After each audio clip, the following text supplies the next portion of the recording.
இந்த test format plus more of ODI ஃபார்மட்டுக்காக இருக்கிற பிளேயர்ஸை மட்டும்தான் அவருடைய ஸ்குவாட்லேயே வச்சிருக்காங்க. And also they can adapt to any கண்டிஷன்ஸ்ன்ற மாதிரி player. So their playing eleven actually looks very beautiful sir. That's one side. And the other side is frustrating. நம்ம வந்து சில பால் எல்லாம் நோட்டி திருப்பி ஆடணும். புற்ற கேட்சஸ் பண்ணி பாத்தீங்களா ஃபீல்டிங்ல, அதாவது கேட்சஸ் with the conviction that I'm going to take this catch, it cannot touch the ground. கிராஸ்ல ஒருத்தவங்க ஸ்கூப் பண்றேன்ற ஒரு ஆங்கிள் போறாங்க, கேமராக்காக டேவிடிக்கல. ஹீரோ வந்து அப்படியே ரோஜா பூ தூக்கி போட்டு டேவிடிப்பாரு சினிமால, அந்த மாதிரி டேவிடிக்கல. அவன் போறது அந்த கட்சி catch, match finishing catch. Jansen நீங்க பாத்தீங்களா, இந்த கேட்ச் அது அவ்வளோ ஹைட்டு போய் ஹை கேட்ச் 100ல பிடிக்கிறார் பவுண்டரியில.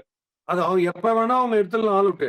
ஆட்டிடியூட், அந்த ஆட்டிடியூட் இல்ல பாருங்க, கடைக்குதான் ஒரு சான்ஸ், அப்படியே பாய் கொத்து ஷார்க்கு மாதிரி இருந்து அந்த கேட்ச் பாருங்க என்ன கேட்ச். அதனால ஃபீல்டிங் ஸ்டாண்டர்ட் எப்படி இருப்பாரு, கேஷுவல் கிடையாது. டெஸ்ட் மேட்ச் தானே, இன்னும் ஒரு நாள், இன்னொரு அரை நாள், ஃபுல் நாள் இருக்கு, 5 டே மேட்ச் தானே, ரிலாக்ஸ் இல்ல இல்ல இல்ல இல்ல. T20ல என்ன வெறியில இருப்பாங்களோ பயத்துக்கு அந்த வெறியில் இருக்காங்க ஃபீல்டிங்லையும். ஸோ அதான் discipline much much much ahead. டெக்னிக்கலியும் அவங்க வந்து டெரிஃபிக், டெக்னிக்கலியும் அவங்களுக்கு வந்து ஈஸியா ஸ்பாட் பண்றாங்க. நம்ம இப்போ குல்தீப் யாதவ், குல்தீப் யாதவ் வந்து left arm chinaman, left arm googly போடுறவரு, ஸ்ட்ரைட் ரன்லாம் போடுறவர். அவர் அவுட் ஆன பால் பாத்தீங்களா, அவர் என்ன பால்னே தெரியல, டேர்னுக்கு இப்படி எடுத்துருக்காரு, பட்டுன்னு உள்ள வந்துச்சு. ஸோ அவருக்கு அந்த மாதிரி போலிங்க நம்ம பேட்டிங் ஆடும்போது நம்ம ஓரளவுக்கு நல்லா ஆடுறோம். இப்போ டெஸ்ட் மேட்சுக்கு ஏற்ற மாதிரி நம்ம டிஃபென்ஸ் ஆடினே இருக்கோம்.